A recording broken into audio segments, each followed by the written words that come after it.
ఇదైతే Sunday mini vlog. నాకు మా చెల్లెలికి చాలా బోర్ కొడుతుంది. ఎక్కడికన్నా వెళ్దామా అంటే, ఇంకా ఆ పిల్ల దగ్గరలో డ్రాగన్ తోట ఉంది కదా, అక్కడికి వెళ్దామా అని చెప్పానింది. ఇంకా ఇంట్లో కూడా పర్మిషన్ ఇచ్చేశారు. కానీ మాకైతే అడ్రస్ తెలీదు. ఇంకా గూగుల్ మ్యాప్స్లో సెర్చ్ చేస్తే ఆ తోట ఓనర్ నెంబర్ ఉన్నింది. ఆయన్ని కాల్ చేసినాము, ఇలా రావాలనుకుంటున్నాం రావచ్చా అంటే, సరే మా రండి అని చెప్పి ఆ కంప్లీట్ అడ్రస్ కూడా చెప్పారు. మాకు అక్కడికి వెళ్ళాక దిమ్మ తిరిగి బొమ్మ కనిపించింది. ఏంటంటే 9 ఎకరాల్లో డ్రాగన్ తోటను వేసినారు. అది కాకుండా ఇంకొక ఇంట్రెస్టింగ్ మ్యాటర్ ఏంటంటే, వాళ్ళు వితౌట్ కెమికల్స్తో ఓన్లీ ఆర్గానిక్గానే ఆ 9 ఎకరాల డ్రాగన్ తోటను వేసినారంటే నాకు భలే మంచిగా అనిపించింది. ఇంకా మేము పోయినాక అక్కడ కాయలు పండ్లు ఉంటాయా, వాళ్ళు నిన్నే కోసేసారంట ఎక్స్పోర్ట్ చేయడానికి.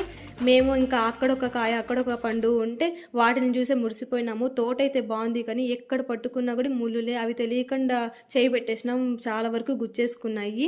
తోటంతా చాలా బాగా నచ్చింది. ఒకప్పుడు మనం డ్రాగన్ని 100 పెట్టి కొన్నాం కదా, ఇప్పుడు కేజీ 100, 120.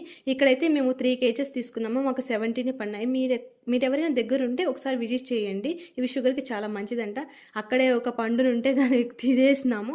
టేస్ట్ అయితే పుల్లగా ఉంది, అంత తీయగా అయితే ఏం లేదు. మేము వచ్చింది మధ్యాహ్నం కదా, చాలా ఎండగా ఉన్నింది. ఇంకా అలా తిరిగేసి తినేసి రీల్స్ తీసుకుని ఇంటికైతే వచ్చేసినాం.